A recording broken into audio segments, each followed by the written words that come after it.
Let me bang. I do let you bang. Hey, let me bang you, James, man. I let you bang. I let you bang.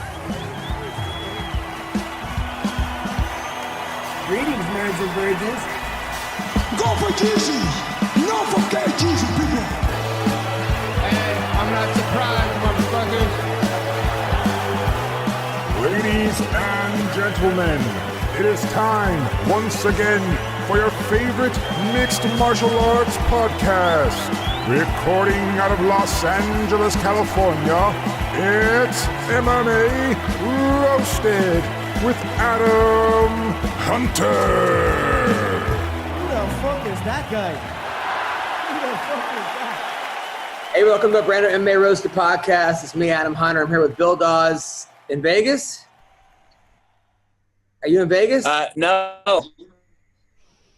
Where are you?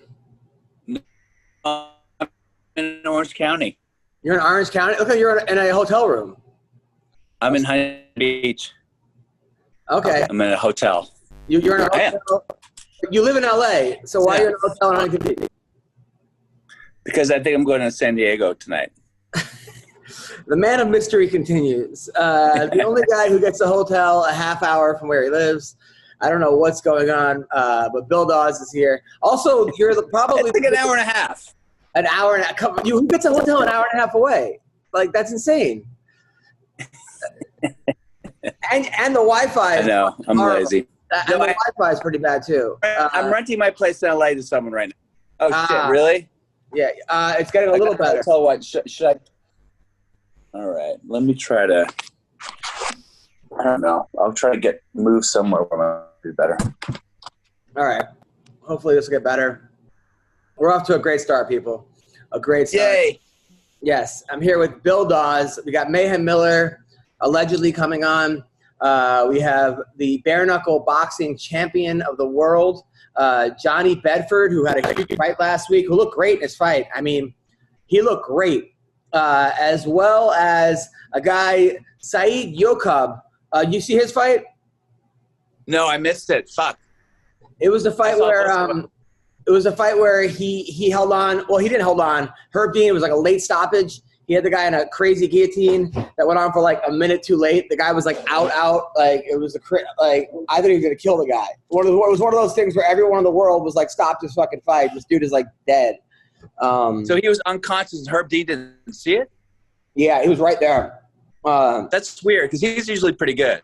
He's not one of the shitty refs. No. I mean, look, it's so easy to like bash a ref. It might be the hardest job in the world. Yeah. I mean, have you ever wrestling or anything like that?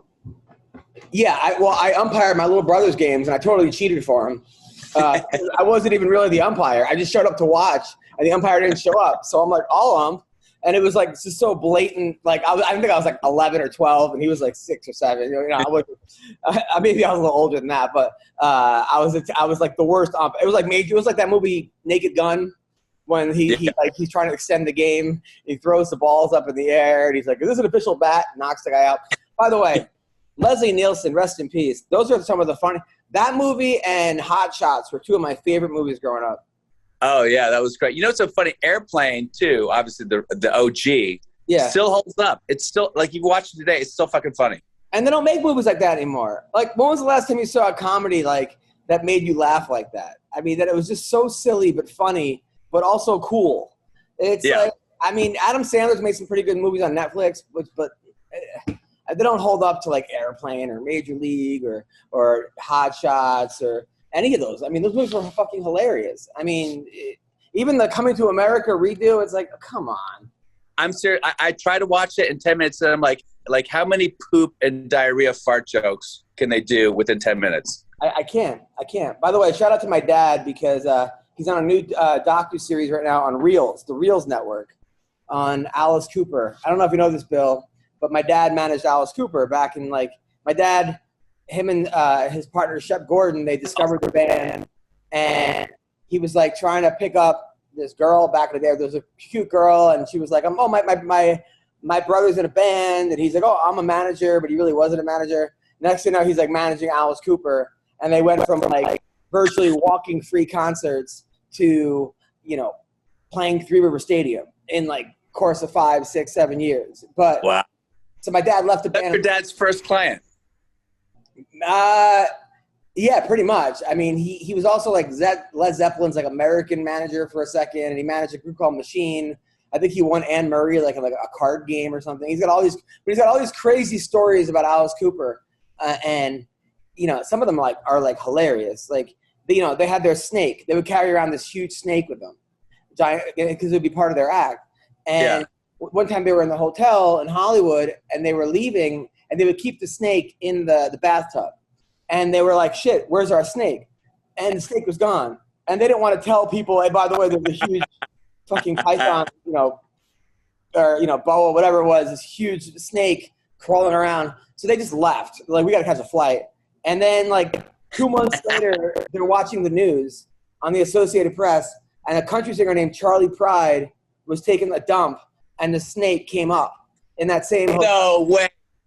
Yeah. Yeah. Right. I wouldn't believe that unless it was like your dad saying it to you personally. Yeah, no, that was, and then Charlie Pride wrote a song about like snakes crawl at night or something. He was a big country singer, Charlie Pride. Yeah, of course. And then there was that. I mean, he has so many. Like basically at the beginning, they called themselves Alice Cooper, and they were like, someone was like, well, why did you call yourselves Alice Cooper? And they made up a joke. Oh, it's a 16th century witch, based on a witch back in and a famous. Like they were just joking around. They needed something to put.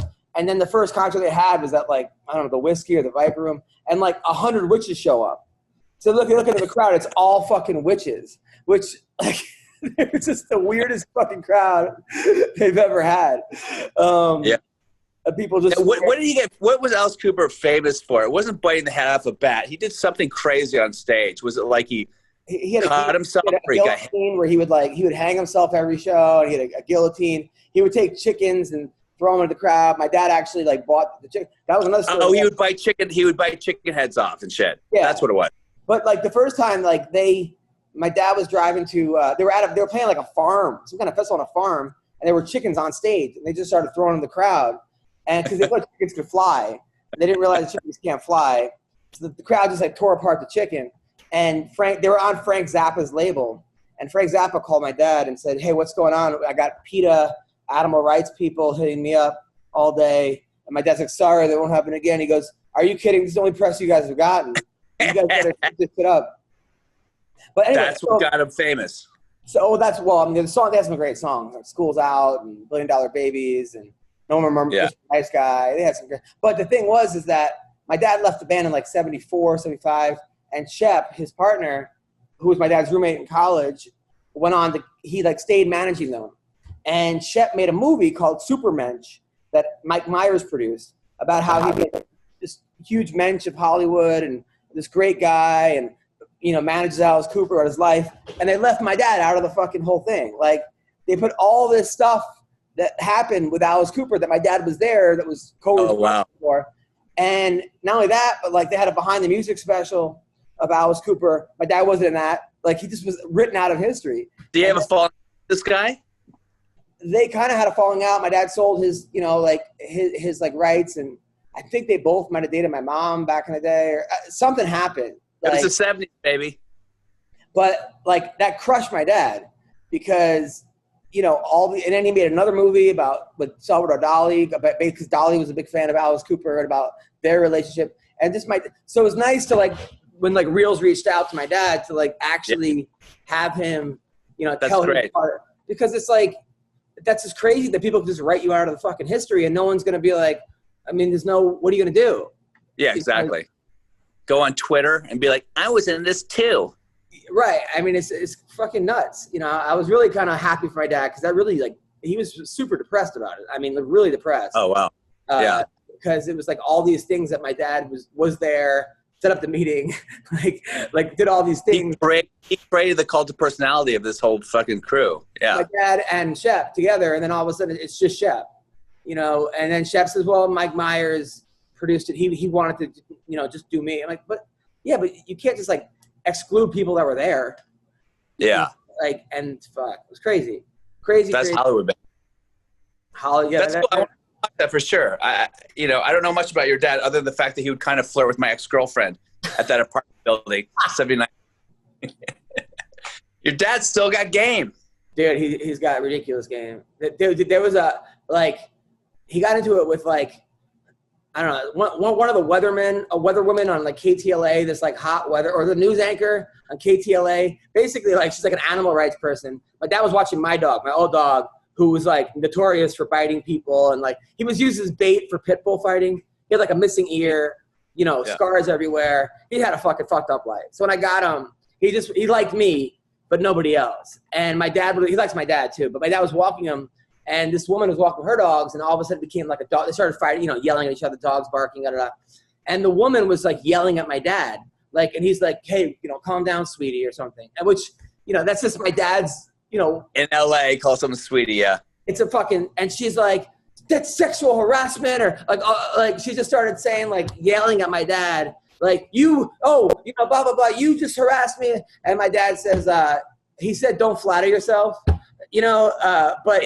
what he said was like, not on your, but according to like this like 7'2" security guard who loves my dad, who this woman, like, I don't know, tried to get, anyway, like, he's like, your dad's an OG, because he had to come and kind of separate them, break it up. And he's like, not like he was going to fight, but just like she was yelling at him.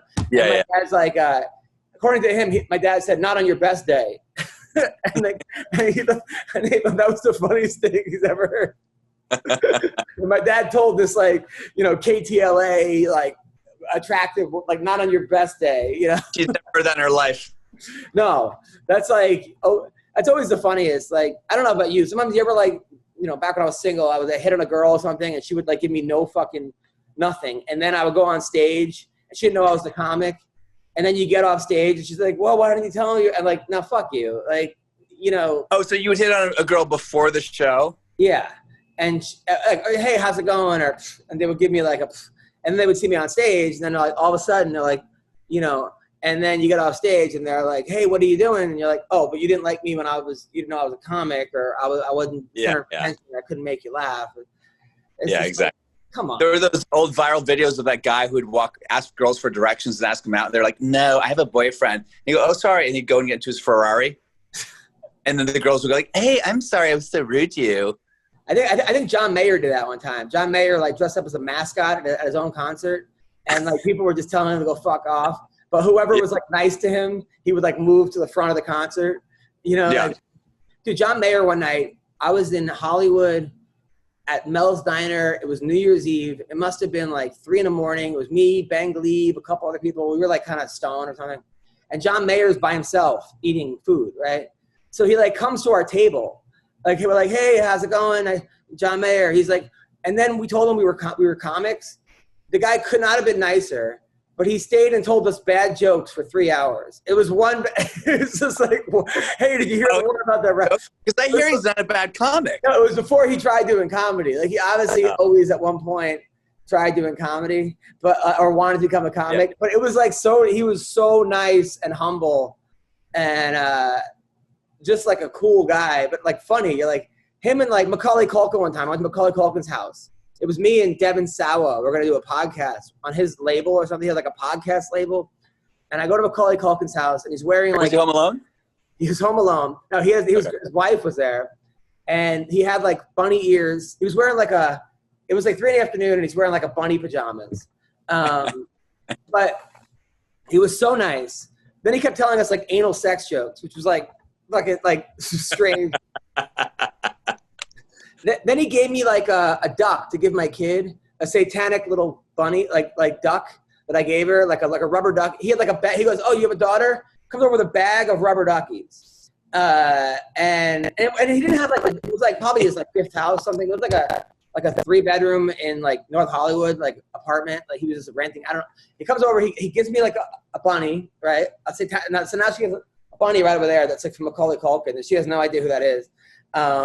And then even my wife was like, she's 30, now she's 31, but she's like, oh, Macaulay Culkin from the Amazon commercials. I'm like, oh God, like what the fuck? You're kidding me. But Macaulay Culkin's like, hey, I have the best chicken across the road joke. It took me 4 years to write it. You want to hear it?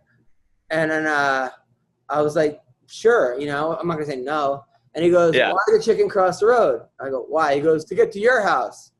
I go, oh, okay. I pretended to laugh. Like, then he goes, knock, knock. I go, who's there? He goes, the chicken. Like, it's a 2-part joke. Hello? I can't tell if you're. Are you sure that's a joke? That's his Are joke. you sure Yeah, that was his joke. He told me the joke, Macaulay Culkin.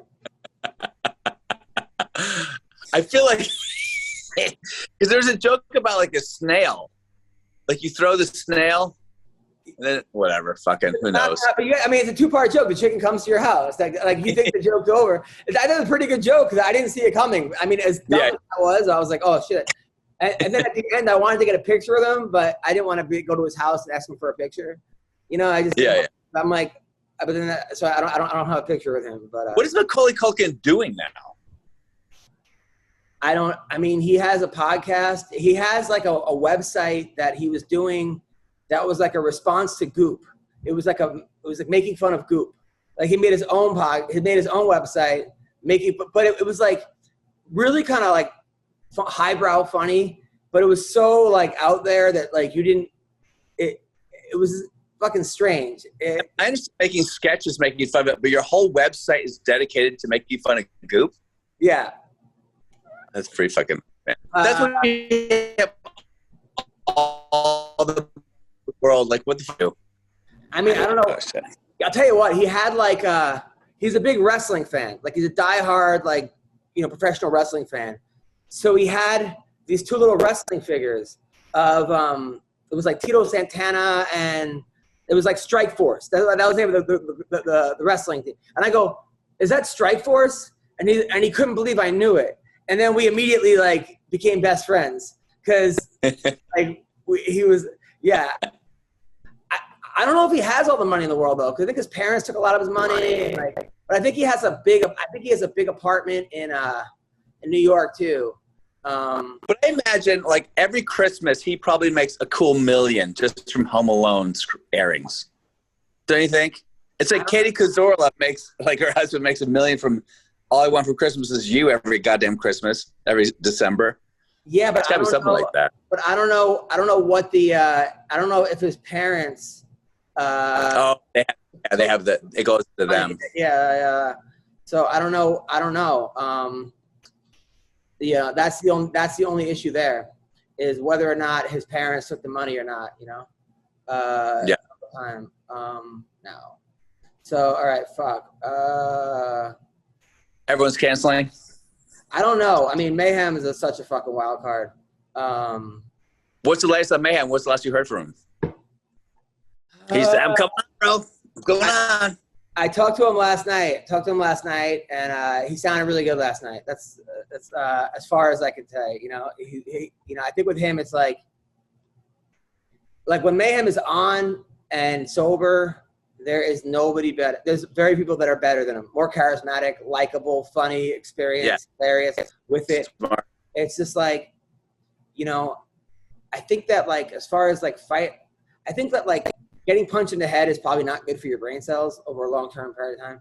And then when you throw in alcohol or drugs, it's like, like 1 + 1 equals like 50. It's not just like, it's one of those things where it's the synergy of the combination of all that, because whenever I meet guys that have alcohol issues, and if they're ex-fighters or drug issues, it's not like regular people having fucking drug issues. It's fucking like, it's horrible. Anyway, Saidyokub, this dude right here is a fucking monster. He won his fight last week, and he fought a very good guy, and it was one of those things where, it was clear that he was going to win. It was pretty clear. I mean, but he didn't let it go to the judges. And I love fighters like that are always looking for the finish. And Trevin Jones is a fucking monster. He hits really hard. He comes back. He's been known to hit really hard. But this dude, Said, you did it, man. How are you? Good, man. How are you? Good. You're good, funny. Good. Thank you, man. Congrats on your huge win, your first UFC win. How does it feel? Talk to me. Man, it feels good, man. It's about that time. Did that fight go exactly how you thought it was going to go? I thought it was gonna be even harder than that, but I'll take that too. Now, this dude has knocked people out, like a lot of people out. He hit you pretty clean a couple times. Did you ever get rocked at all?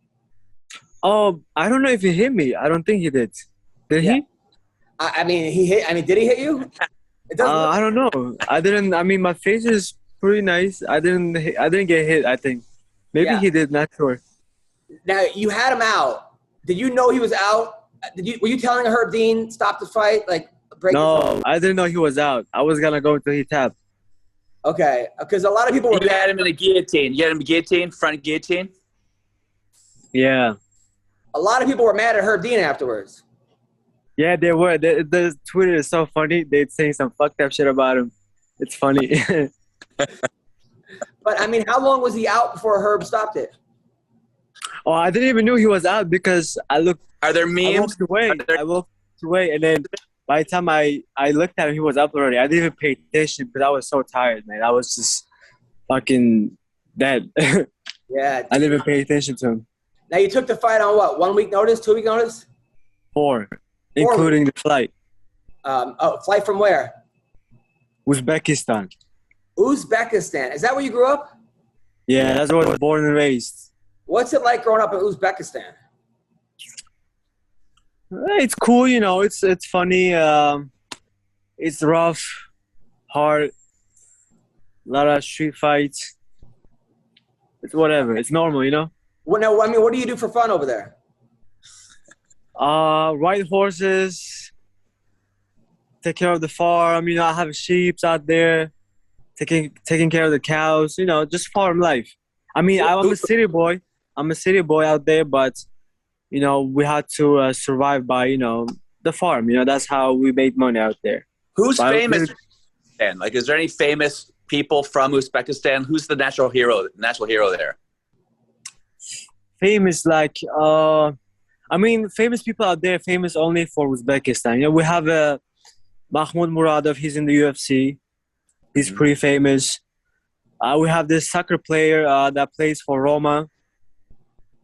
We have a lot of boxers. Our boxers are like monsters, you know. We have a really good boxing. I mean, famous, you know, they're famous for their own, you know. They're not really known internationally like I said, like who? Like 2 Chainz or, Yeah, got it. you know. So how much, you guys have like 2 sheep. So No, I got like, right now I got like 20, a little over 20. So you have 20. Now, what do you do with 20 sheep? Like, what's your? Oh, you just, you know, you raise them, you feed them, and then you sell them. You know, you kill them, you eat them. You know.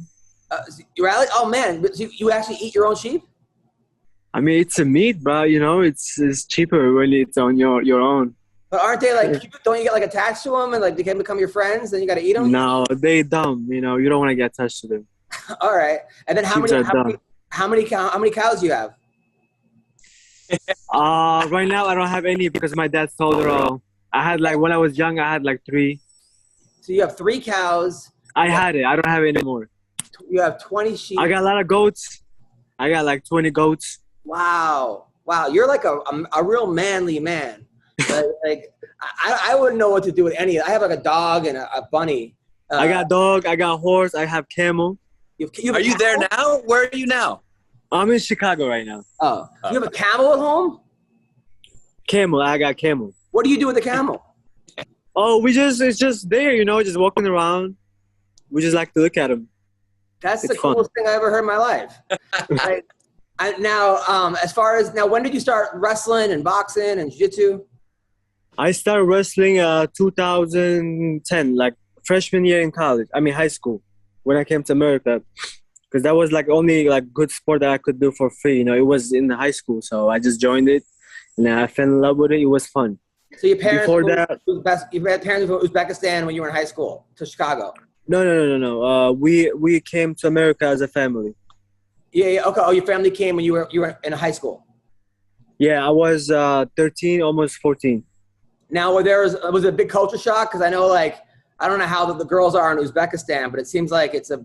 Are they covered? Or is that no. It's pretty open. It's like a Europe out there. It's nothing like It's nothing like people think. It's pretty open. You know, they do whatever the fuck they want. But culture shock. I came to Brooklyn, New York. I lived there for like 5 years out there. You know, then I moved out from there. So you were 5 years out in Brooklyn. That must have been crazy. I mean, for a kid to go from Uzbekistan to Brooklyn. Yeah, it was crazy. Did you get picked on at all, or? All the time, you know, all the time I got picked. I didn't speak English, so they used to try to make fun of me, and I used to get mad, and then I tried fighting them.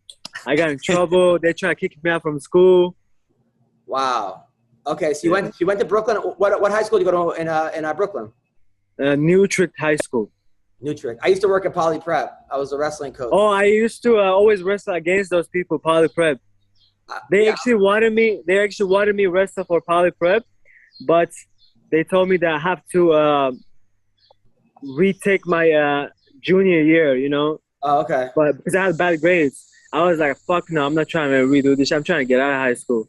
Yeah, I was a wrestling coach over there at Poly Prep. Yeah.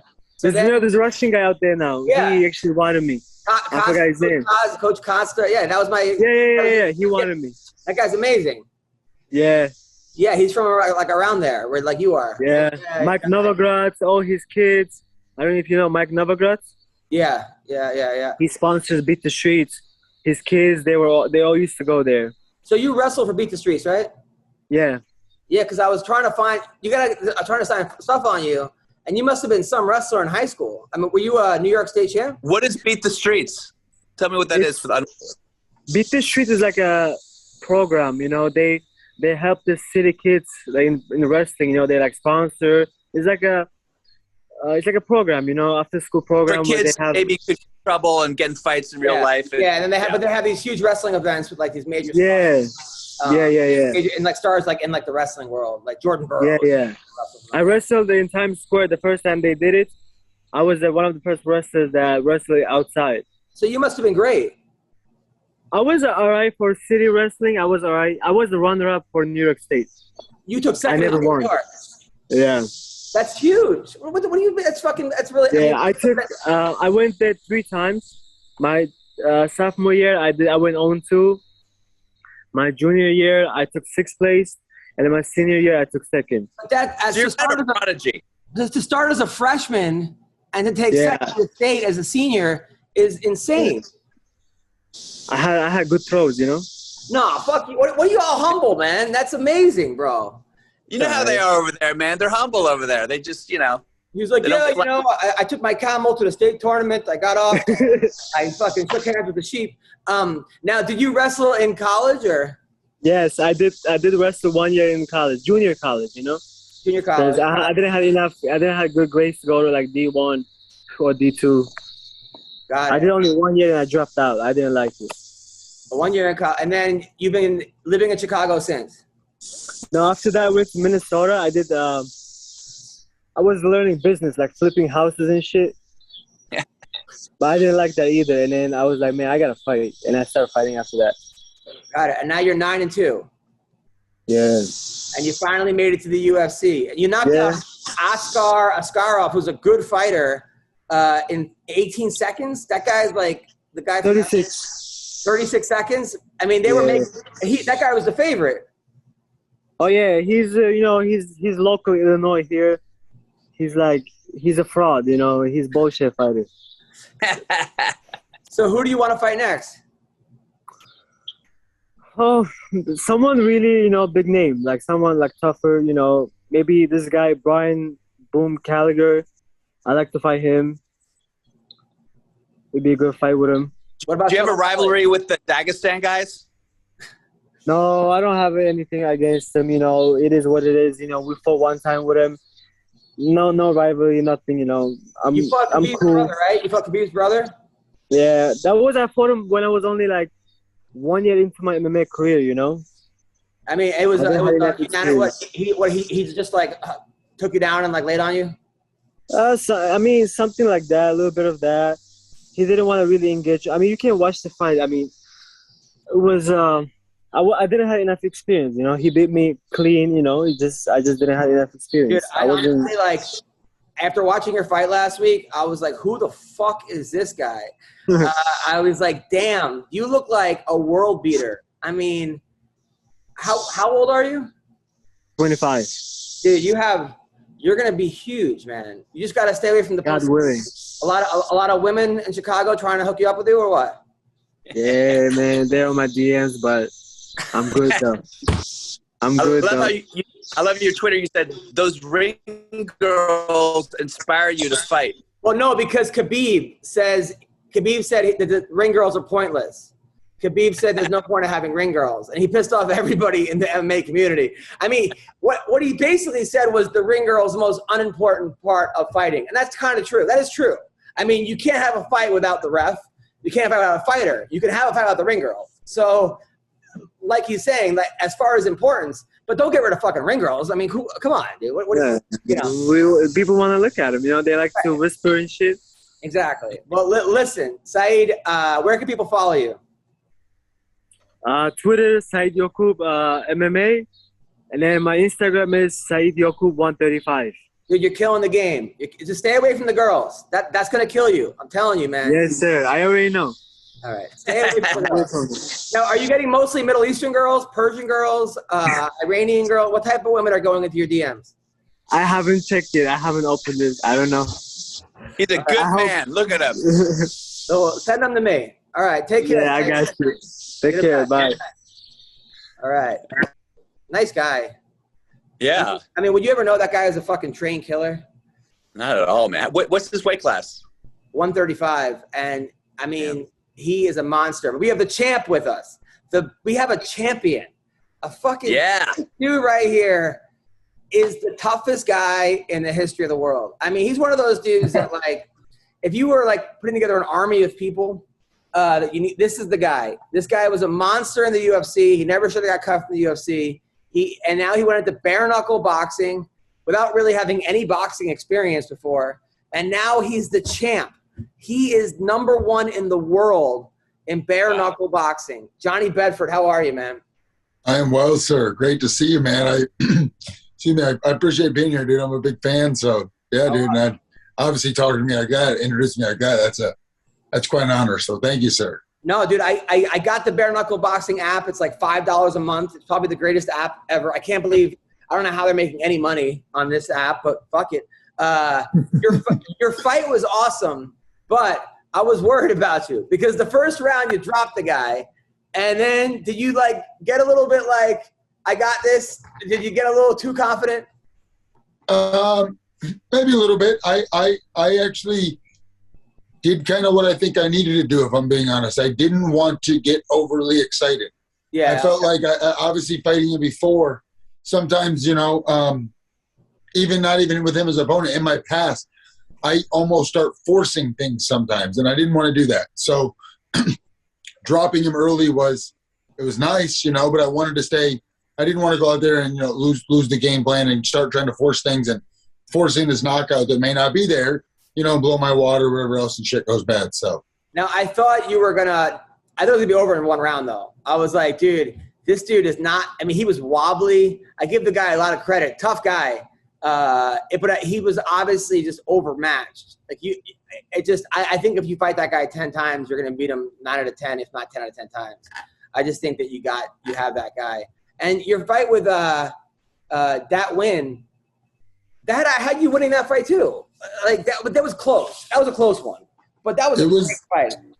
It was close. A lot of people in the media and have reached out to me and they said they had me winning that fight too. And then you hear the whole, you get to be the champ, you got to beat the champ. And it was like, he didn't decisively beat you. Yeah. I went home and I watched it. I probably, if I'm being honest, I give it to him probably. And I say that humbly because I'm not mad at him. I'm not mad at the judges. I'm mad at myself. Like when I watch the fight, it just pisses me off because I just underperformed. And it's been kind of a history of sorts, you know what I mean? Outside bullcrap gets in the way of your professional life and it affects your performance. And when you let those things happen, you know, you don't perform well. And since that fight, I've had to make some changes. I've gotten rid of, you know, coaches / best friend, same guy. Just I could no longer do it. And it didn't matter. I wanted to fight that win again. I planned on fighting that win again. I'm sure we'll get there, but he was released from the promotion. So most importantly, he was getting that belt back. So I had to fight Reggie again, but it didn't matter who I fought that night. Just where I was at mentally, just where I was at in that training camp, I was ready to perform, and I think it showed. Dude, bare knuckle boxing, in the beginning, I was a little skeptical because I was like, what is this? Like, are these – but it is, Bill, it's so entertaining. Yeah, man. Dude, they put like 30 fights in there, and it moves so quickly, and every fight is entertaining pretty much. I've never seen guys get knocked out – more guys get knocked down and then win the fight than in this sport. Like, guys just get knocked down, like, fuck it, I'm getting back up and I'm winning the fight. It's crazy. Johnny, what's the biggest adjustment from going to MMA to bare knuckle? It's different. Obviously, it's different, and it's different in ways that most people probably wouldn't guess. It's different in a sense that your hands are now no longer weapons. You got to protect them, and I think people don't realize that. It's this answer. It's safer, and that's why, because your hands aren't taped up and gauzed up what they normally are, and then a glove put on top. When I was fighting in MMA or fighting in boxing, you have no fear of breaking your hand. You take that wrap off, you take that glove, you're like, oh shit, I don't want to touch that. Like it hurts. That's the biggest adjustment, is you got to understand, like, one, where there's no longer Chuck Liddell overhand rights, because you hit him on top of the head, you're going to be without a gun in a gunfight. You know what I mean? So it's, I say, cheekbones and below is your targets. You know what I mean? You don't want to hit him on top of the head. That's the last thing you want to do. And you're certainly not, again, loading up shots, because I see you pull your hand back, I'll put my head down, like, go ahead. Like, I'll take one here. You actually tried to have the guy hit you in the top of the head? Yeah, you see me all the time. I got my hands down, kind of moving my head. Like, I know if you hit me, you're going to hurt yourself. Wow. Like, it's completely different. This is a very hard. I grew up wrestling. I use my head for everything. You know what I mean? I was blessed with a big old rock hard head. I put that. You know what I mean? I use it with fighting head position wrestling growing up. Like, so yeah. If I see you pull your hand back, like, go ahead. I think I'll take them here all day long, because you're just hurting yourself. You're not going to throw that shot again. That's crazy. Bill, I didn't even think about it. I mean, there was a movie about that where, like, Brian Dennehy tried to, like, basically, like, I forgot the movie, or the guy, like, broke his hand on the guy's head. That was his fucking – I was about to say, there must be some fights that stopped after someone breaks their hand, right? It happens. And it's like, you're the dumbass. You knew you were in a bare knuckle box. And you know what I mean? Two, like, kind of got to deal with it. This hand's pretty swollen right now, so – and that's 6 days ago. It was this big the other day.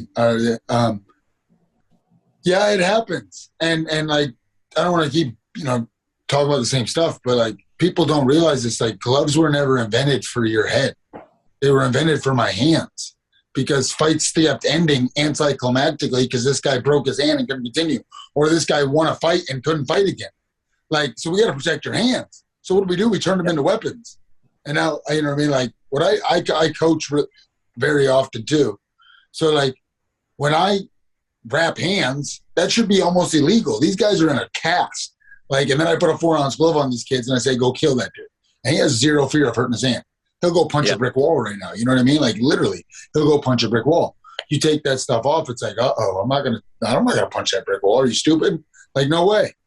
So that's crazy. So this Sunday we got Jake Paul, Tyron Woodley. That's the big. Everyone's talking about it. I wish they weren't. I love Tyron Woodley, but they are. Obviously, you have a lot more experience boxing than either of us. Who do you like in this fight, and why? Put me on the spot. I'm an MMA guy. I'm a Tyron Woodley fan. I'm a wrestling guy. Tyron Woodley's a wrestler guy. Jake Paul.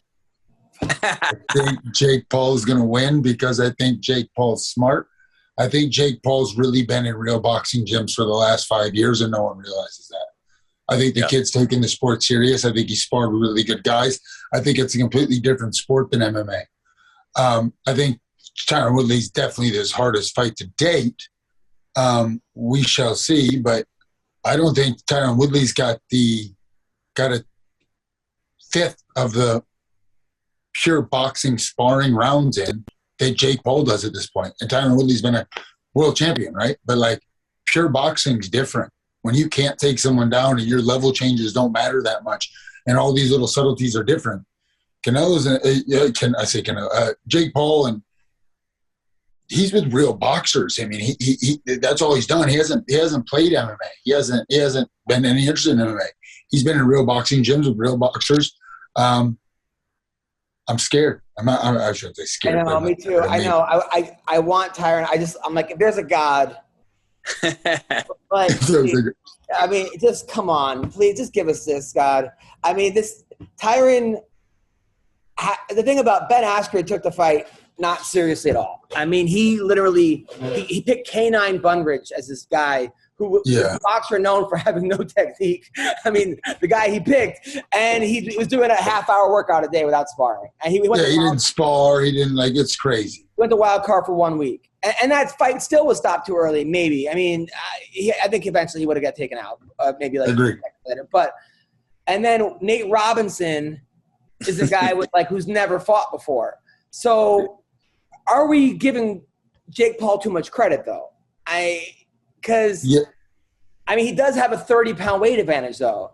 Tyron fights at 170. Jake walks around at 210.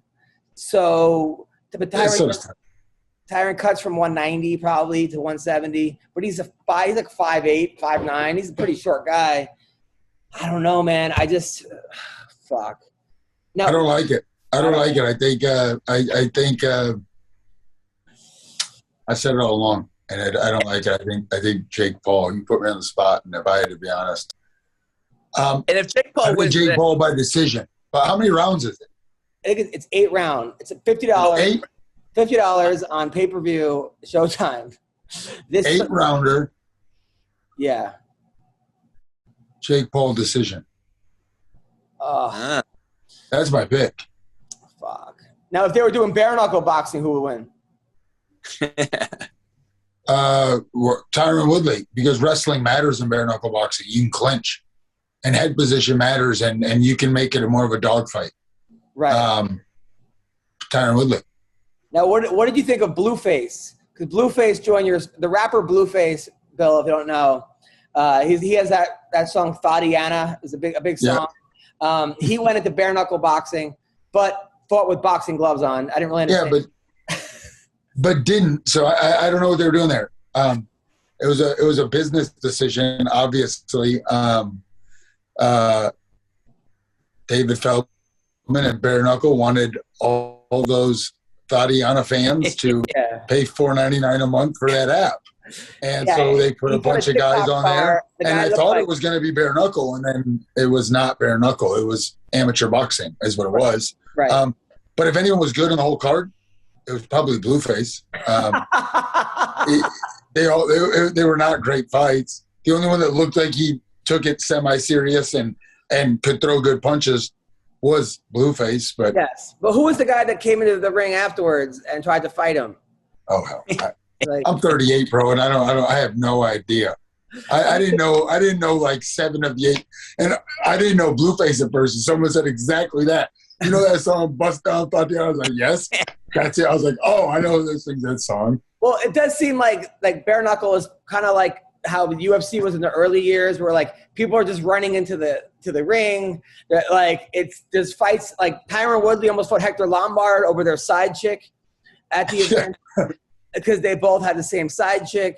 There's a lot going on in bare knuckle boxing. Then Tyron beat up the other guy after his fight, where he held the guy's shorts and then hit the guy, and then some other guy came into the ring, and then Tyron hit him with a 5-piece combo. You know what I'm talking about? No, that was wasn't that Hector Lombard did that. Hector Lombard. Okay. Yeah. Hector Lombard fought Joe Riggs. It got all weird because of the eye poke, and then it stopped, and then Hector Lombard, pieces up some other guy trying to look for a big fight, walks in there. I agreed with you. When you said it's old school UFC, I think it needs to get away from that. Like, if this sport wants to be mainstream like it's heading, it's growing fast. The circus shit needs to stop. Like, it's kind of funny though. Like, I mean, having random people just run into Having Blueface beat up random fans is kind of funny. Fair enough. Yeah. It's good TV, right? And that's all that matters. Well, there has to be a happy medium. Like I think celebrity boxing is doing a fight between Wide Neck. You know who Wide Neck is? Yep. Bill does. So this guy got arrested, and he has a really wide neck. This black guy, so he became a mugshot. A mugshot, because and all the jokes were like, he's got next, or like, man, like it was all neck things, like, so he's like next in line. Anyway, so he's fighting a guy named Holy Grail, who I think is like, look, I don't know what is going on with him. He's a TikTok star, but doesn't look like he's in very good shape to fight. I think he's on the same card as Lamar Odom versus Riddick Bowe. So at least, because I think that is the lowest of the low as far as but then Triller is like a step above them, I feel like. Yeah. And then bare knuckle boxing is a step above them as far as legitimacy. So I mean, at least they're not, it's not complete chaos. So, Agreed. Yeah. But it seems like people probably want the chaos too. That's probably part of the charm, because everything's so corporate and sanitized now. They want a little bit of mess, like the UFC early days. Kind of. I mean, some of these bare knuckle boxing fights, you see, in the undercard, like the free YouTube ones, maybe they're just trying to get knockouts, because they'll have a guy who's 5-0 who had 9 fights in MMA versus a guy who looks like they found him in the parking lot. He looks like he's 0-2, and you're like, who the fuck?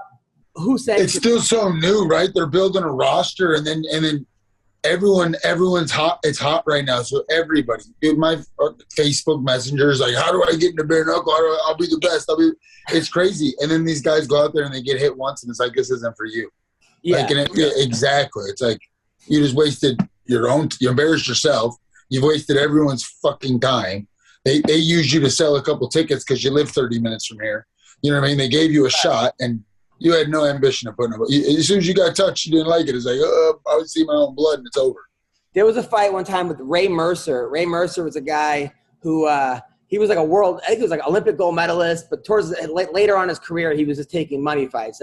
He lost to Kimbo Slice in an MMA fight. He didn't know how to defend the guillotine.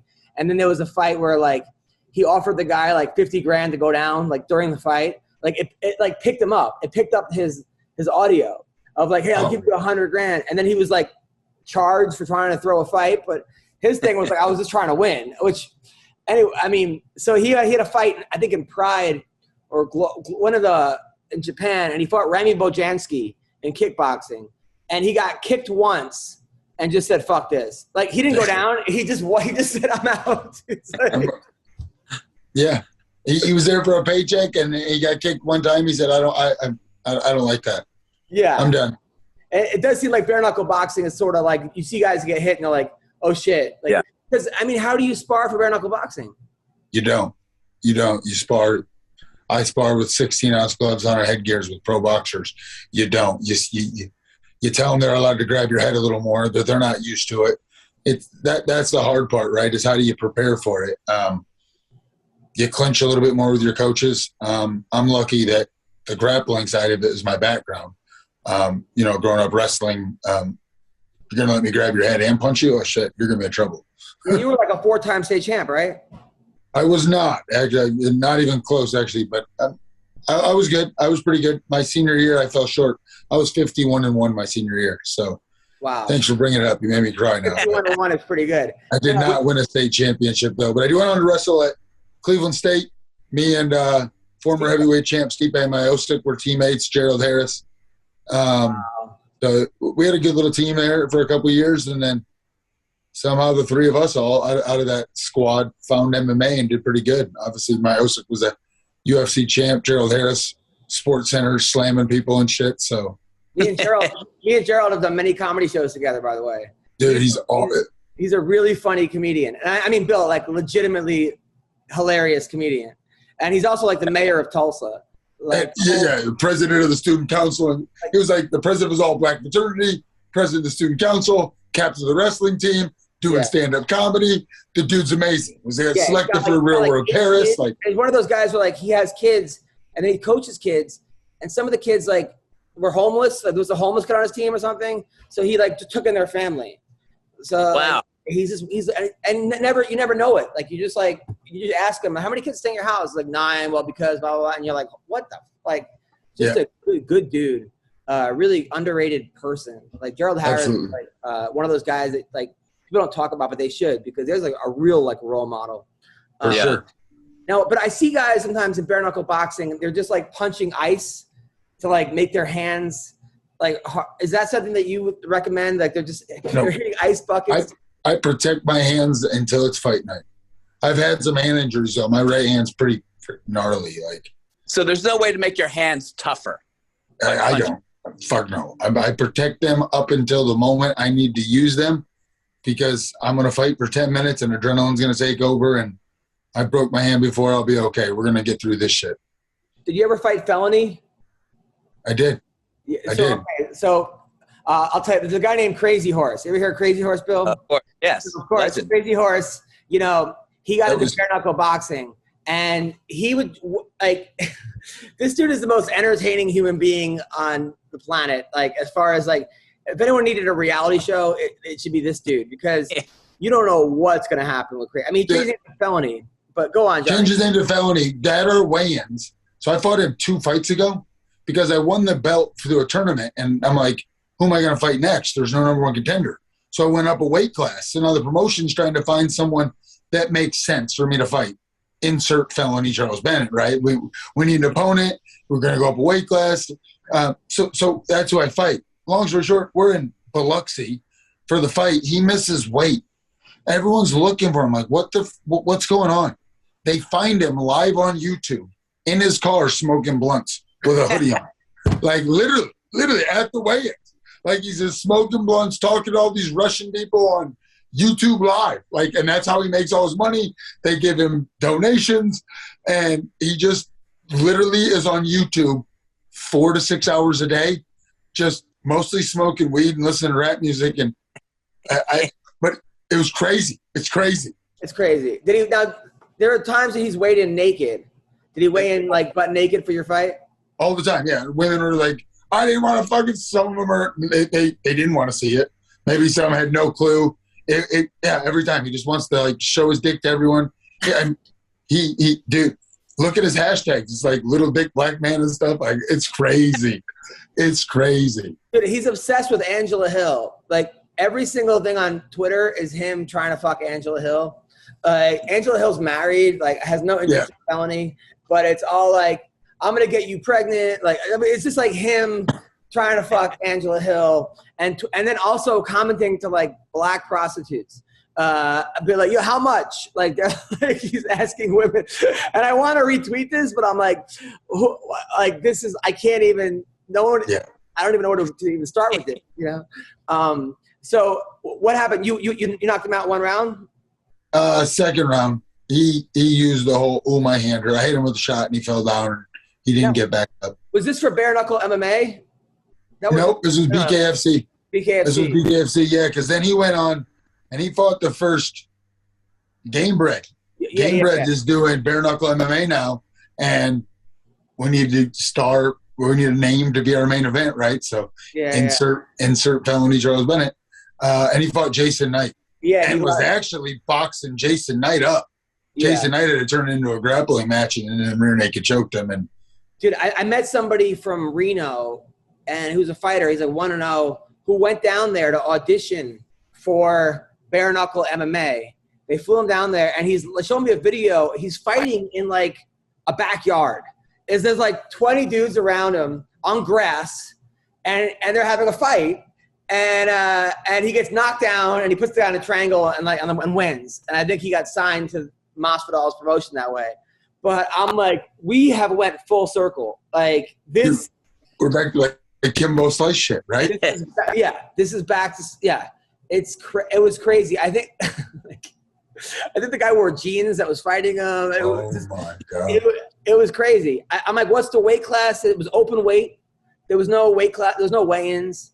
And the guy didn't know how to defend a triangle. I mean, basically, of course, the guy's guard, and the guy had good hands, but it's fucking crazy. There was supposed to be bare knuckle MMA.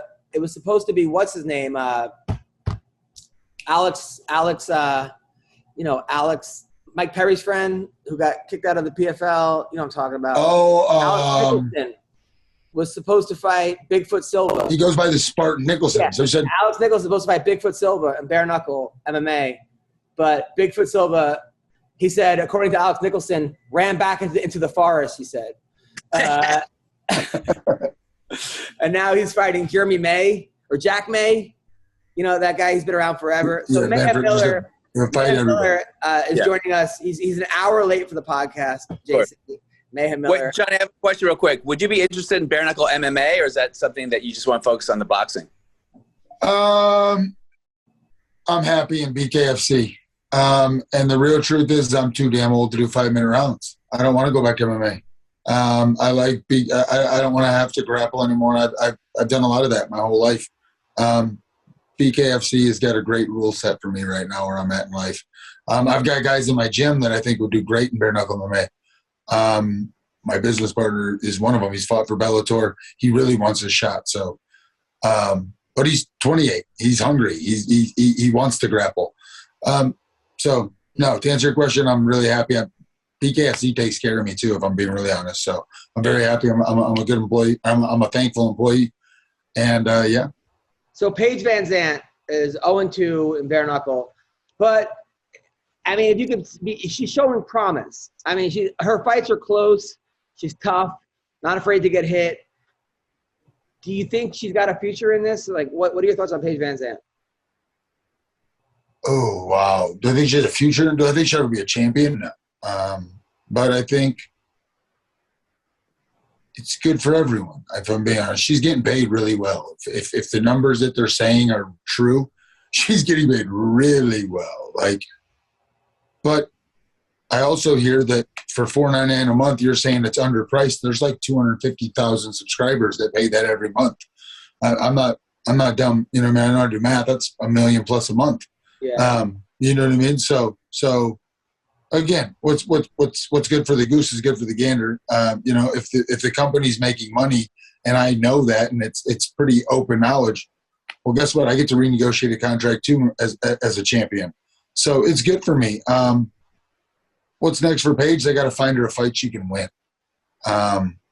They've got to find her a fight that makes sense. Because holy cow, that last one, Jimmy, she said she was like suicidal. That's scary. That's like, it's just fighting, girl. Like, you'll be all right. You don't need to say. I mean, I get it. Losing fucking sucks. Like, it's the worst feeling in the whole world. But I don't know. I kind of went on a tangent there. No, you got to. I love that she's there. I think it's good for the sport. I truly do, because she's not just a blue face that's bringing in celebrities. She actually fucking fights too, and she's fighting real fighters, and they're competitive fights, and she's just a step behind. So Bill, this guy Damon Feldman is a genius. He basically has signed the 3 hottest women, arguably, in MMA. And the bare knuckle boxing. He has Paige Van Zandt, Rachel Ostovich, and Pearl Gonzalez. All smoke shows. They all have OnlyFans. They're all like, I didn't know you could find 3 hot chicks that can legitimately fight in bare knuckle boxing. But he somehow brings them over. It's fucking kind of wild, right, Johnny? It's really wild, because knowing that it's bare knuckle, you're going to get cut up. I'm like, you guys are way too pretty to be doing this shit. Like, you know, it was a joke when I fought Dat Win. I was fought for a world title. I was the undercard to Paige Van Zandt. She was the main event. And then I'm backstage, and what happens? Paige loses her fight. And I'm in line to get stitches, but hell no, they're going to do the pretty blonde first. So this is bull. I said, what do I need? Bigger tits to get my face stitched up or what, bro? Like, this is bullshit. But I let it go. Jason, you're Mayhem, are you here? You're an hour late, brother. We started. Mayhem Miller's here. Yeah, Mayhem. Now, this is your former coach, right? Ultimate Fighter? Dude, it's been a long time. Yes, 2011, I was Team Mayhem. Yes, you were Team Mayhem. We're here with Johnny Bedford. Jason, I like your technology, though. You got it you got a whole thing. So I don't know if you know this, Johnny Mayhem, but this is very, very normal. Johnny Bedford is the bare knuckle boxing. Goddamn right he is. He's the champ of the fucking world. He's the number one guy in the world in a sport. How crazy is that?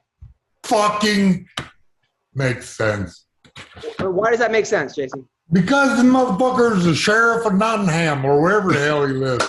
You know what I mean? This motherfucker just good luck getting by those arms. So you knew back in the day when you were training him that this dude was going to one day. Well, I didn't know that bare knuckle was going to be a sport. And I was like, well, if these motherfuckers stopped taking Bedford down like bitches, like he would be fucking hurting everybody. But, that's the sport of MMA. Fuck, I'm a grappler myself. If I can't beat you standing up, I'll take you to the floor. That happened a few times. Yeah. You know what I mean? Like, it was apparent to me what was going on. I was like, all right, well, nobody wants to fucking bang with that guy. So God bless you. We figured out some bare knuckle fighting. But you knew that this dude is just one of those guys who's just super tough, right? He's just like. Well, obviously, but here's the thing about him is like he's the type of fighter. I'm going to talk about you like you're not here, all right? So just mute yourself if you want. I doubt you're going to interrupt me. Man, he's one of them guys with that gift. I don't know, Conor McGregor gene somewhere down in the fucking cousin hood. He got a long, lanky-ass body. You see like a guy like O'Malley, similar style, body style, right? And grit. You know, that's like the toughest thing. You can't really teach that. I was laughing. I was like, what the fuck is this guy doing on Ultimate Fighter? Like, he already know how to fight. You know, like I was like, all right, well, okay. Now it's about like getting good matchups and showcasing your skills. And apparently I'm going to take a little cowboy hat off or like, fuck, we don't even wear a cowboy hat, Bedford. You wear like a, I don't know, trucker rig or some shit, right? And fucking put your point it up like that and fuck with a toothpick in your mouth and be like, that's right, bare knuckle fighting. So Johnny, how was Mayhem as a coach? It was great, dude. I was super thankful to get Mayhem as a coach, dude. Congratulations, champ. Let me just cut you off there. Got your flowers, bud. Internet flowers, but they still count. I love you, dude. You're a fucking champion. Ba, ba, ba, ba, ba, ba. Oh, wait. That's so nice, Jason. Okay, Johnny, what were you saying? I don't know. I don't remember. No, man, that was great, dude. I was very thankful to have him as a coach. We became friends afterwards, met down in Houston, went to some Joe Rogan shows together. Dude, it was awesome. Yeah, way better than Adam Hunter shows. Yeah, right. Hey, man, come see this motherfucker's jokes every Friday, Saturday in Canoga Park, Wisconsin. All right, here I am trying to build you up, Jason, as a coach, and then this is what you fucking What do you mean? I just said you're the best comedian of all time. In Canoga Park, this Wisconsin. weekend to the next. All right, there we go. Now, I don't know if did you watch this fight last week, Jason? No, fuck, no. What the fuck? I got 7,000 fights to watch. If you didn't notice, I haven't been around for a few weekends. I told you to download the app because he was fighting for the championship, which he won. Buddy, I downloaded the app already. It's just that on a fucking, what was it, Friday or Saturday? I got motherfuckers to coach all the time. Okay, so, Johnny, if you don't know, Mayhem Miller is coaching at Fight Science. He has how many guys you have? Fucking 400, I think. I mean, sometimes it feels like 2.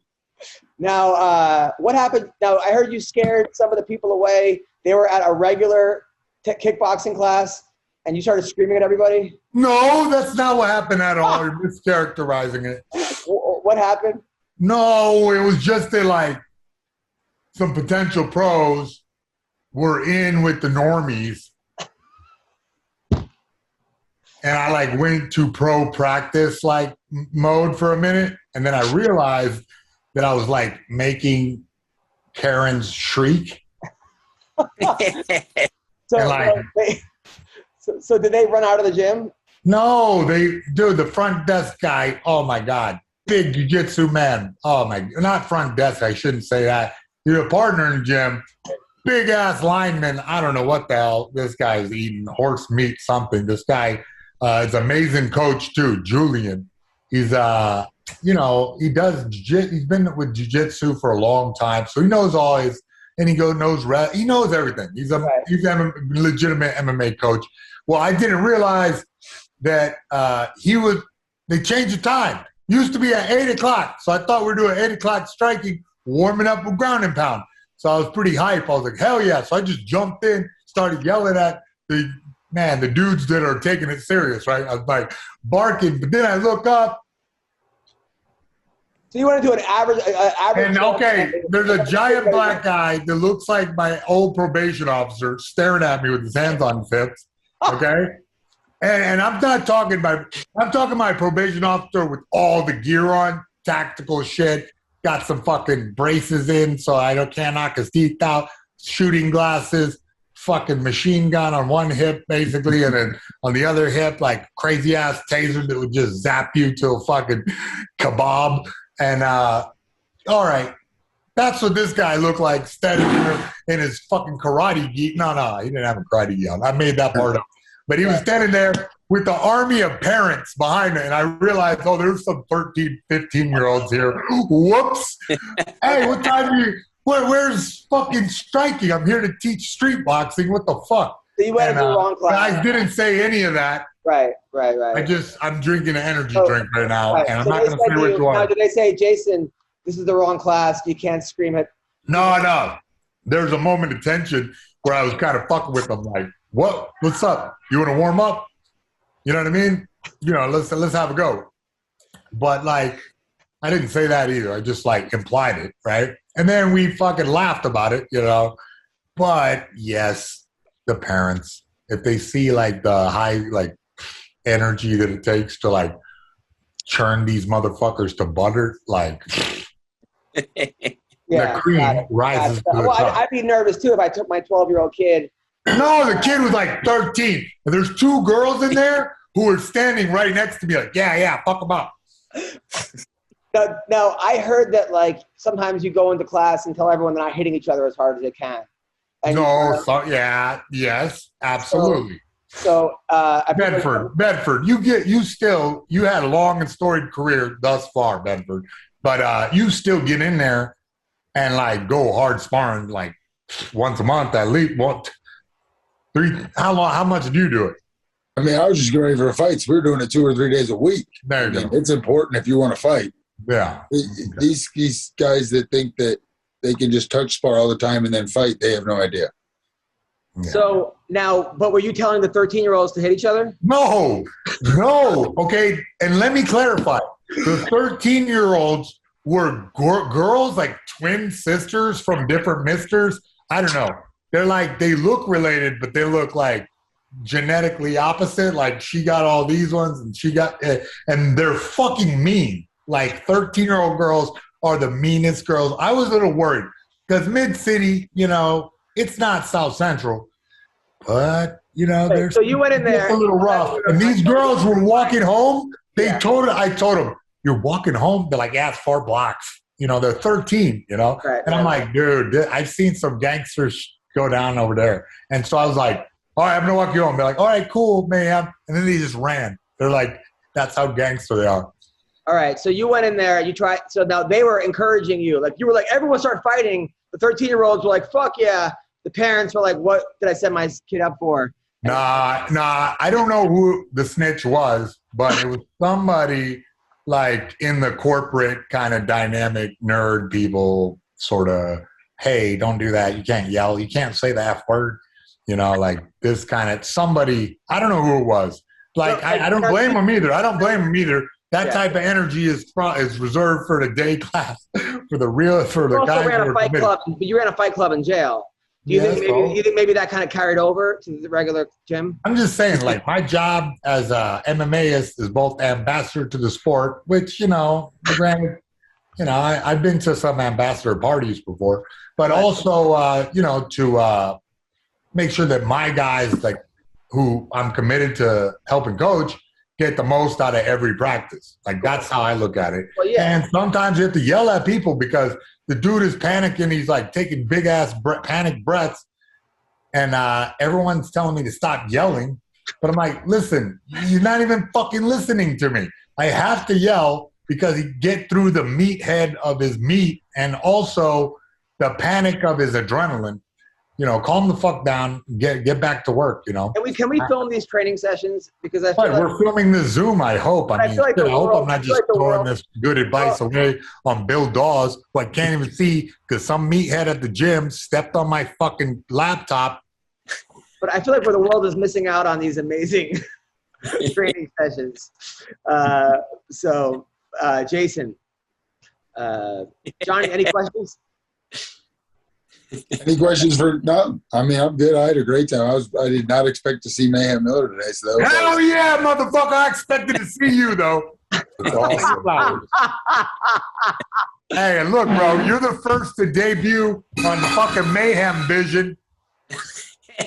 Look at Adam Carolla. He's a fucking titan in the podcast. All right, so this Saturday night, Edson Barboza is taking on Giga Jagazzi.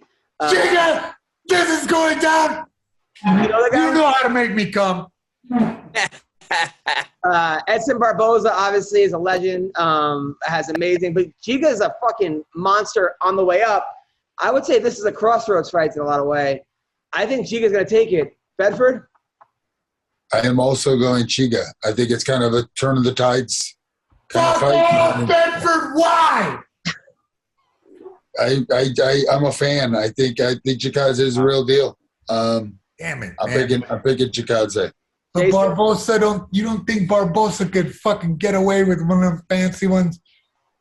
Jason, who do you like in this fight? I don't think Barboza wants to win with fancy shit. I think he needs to make it like a dog fight. Chop his leg down, make it long rounds, and beat that kid up.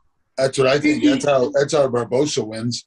That's the way, right? That's the strategy. Go forward. That's how. I mean, go forward and beat this kid up. It's five rounds, right? I mean, yeah. I just heard about it. Nice. 5 rounds. You know, that's a long fucking night for anybody.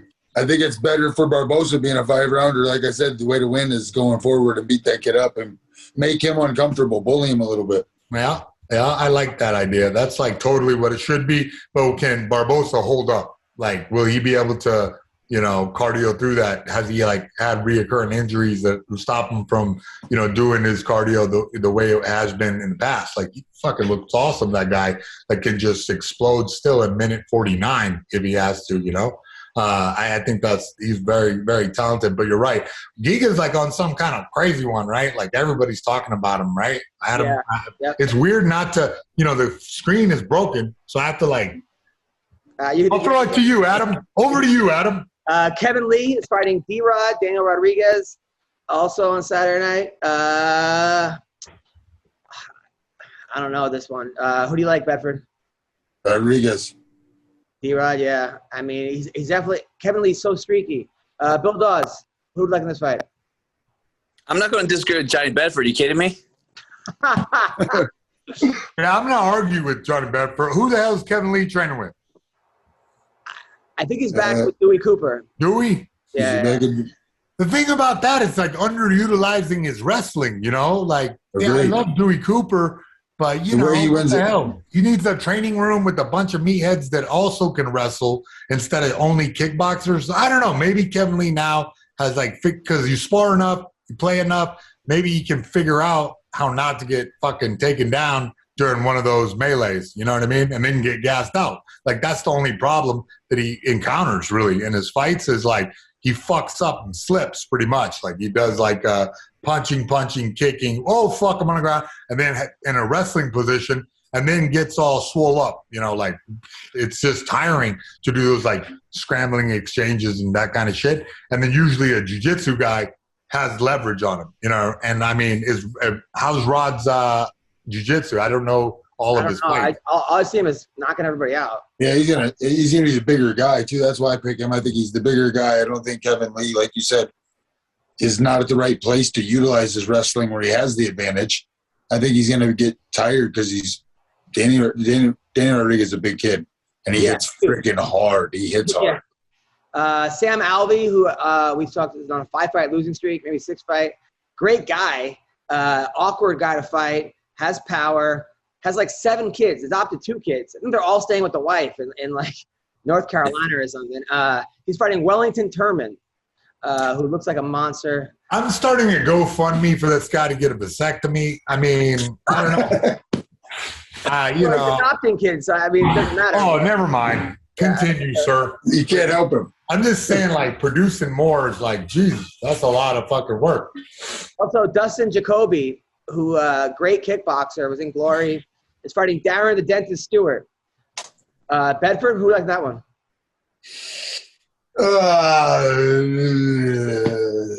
I'm gonna go Jacoby just because I like him. Just because I'm a Mark Montoya fan. I'm a Factory X fan.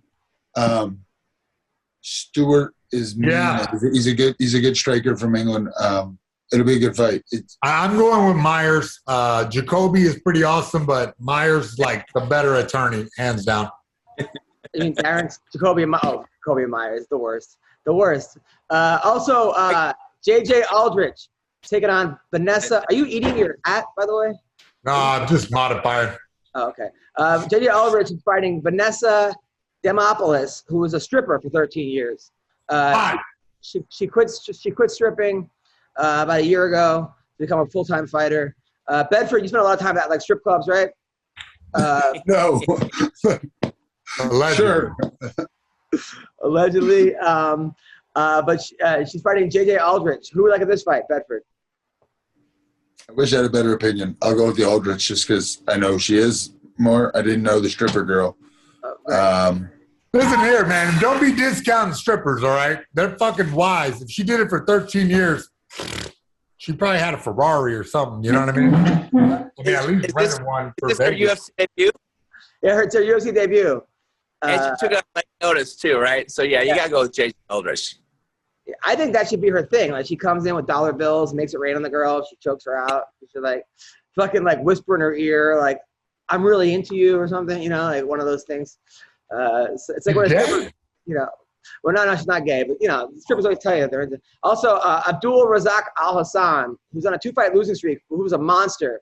He had some issues with like 2 girls accused him of something crazy shit, but it was. He lives in Fort Worth, where I'm at, dude. That was crazy. So 2 girls just accused him of rape, and it was completely false.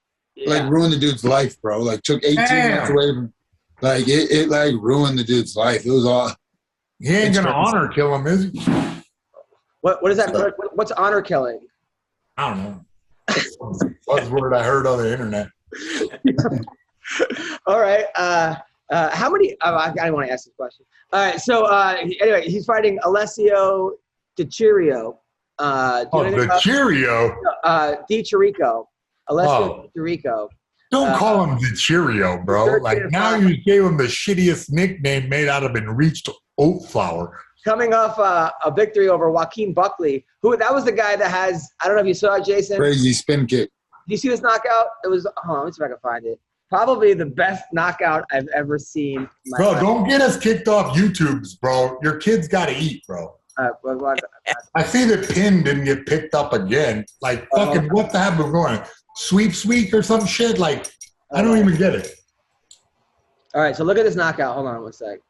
All right, here we go. The dude catches this kick, and then he just spins. Like, we're not getting kicked off YouTube, right? Like, no, don't play shit that, like, demonetizes the thing. You got fucking titles to win, Adam, all right? I want to see you with some fucking belts behind you, a map of the globe cut out of balsa wood, and a goddamn Sudan. All right, hold on. Jason, have you ever seen a knockout like this before? All right, here we go. This might be my favorite knockout.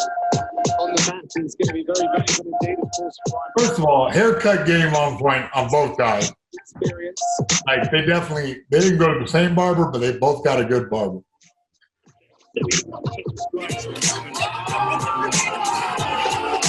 Yeah, in the room I've seen some shit like that, but never on a fight. Damn, I've seen some shit like that where the guy got dropped, but that was fucking amazing. Like damn.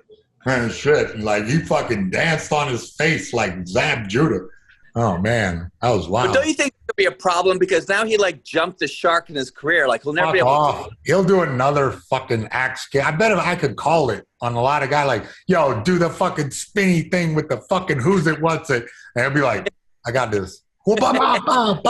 Like, this guy is very, man, that was very skillful. It didn't look like that dude was a chump either. He was moving fluid. That guy was undefeated. Bedford. It's just an unexpected. Remember when Hector got caught with a fucking hammer of fury with Dan Henderson? Like, bro, crazy shit happens if you're strong and do the technique hard, you know? Bedford, how old are you now? 37, 36? 38. 38. So I don't know about you, but like when I watch wrestling now, like college NCAAs, the sport has evolved to the point where there's so much funk, guys grabbing shoelaces to defend. I mean, things of like, I'm like, it's almost like not a different sport, but I'm like, whoa, like, I don't even know how to teach that because I've never done it before.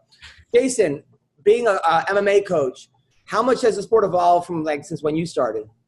Calf kicks? WTF?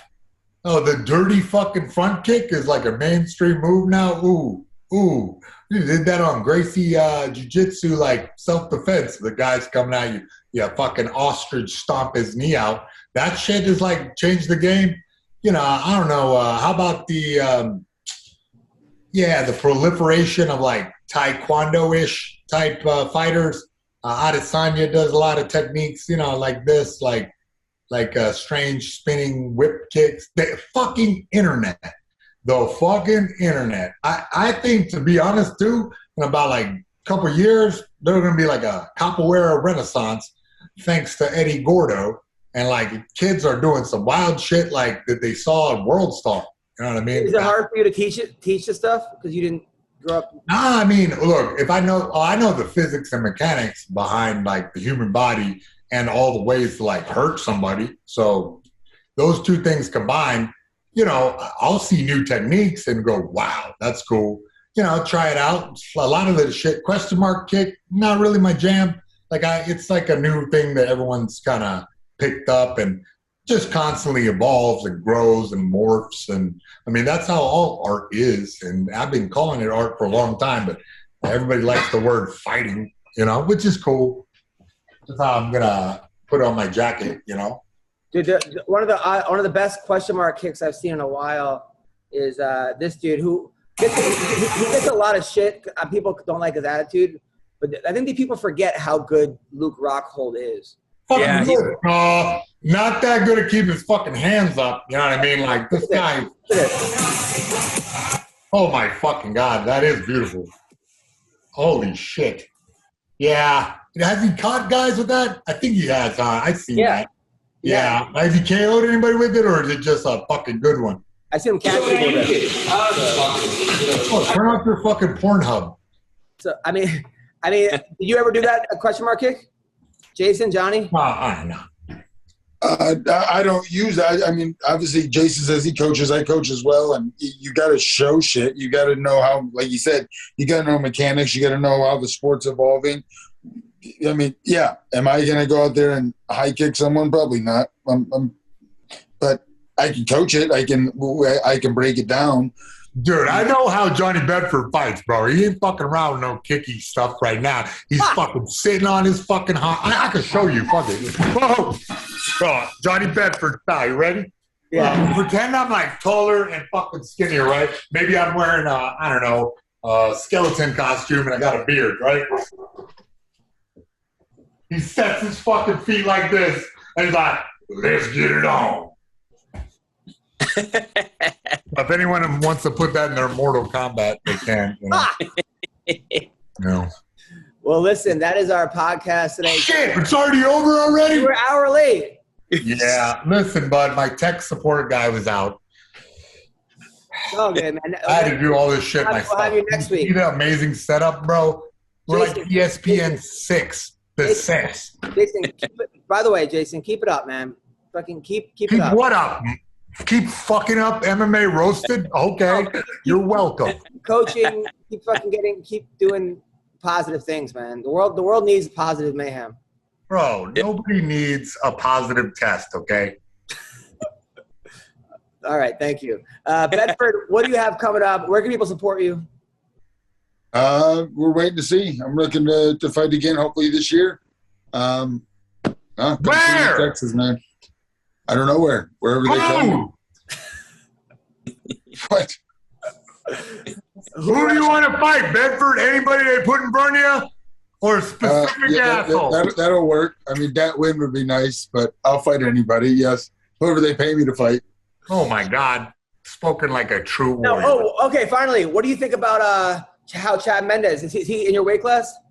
No, he's going to fight at 55. They're going to try to move that Palomino fight, I think.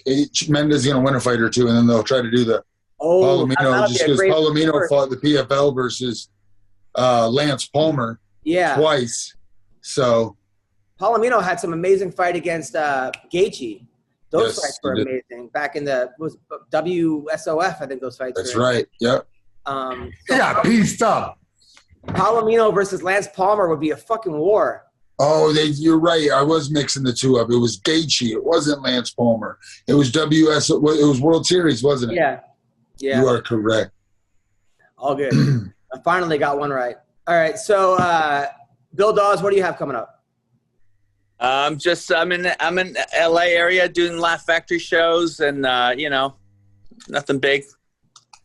Okay, Jason, what is this?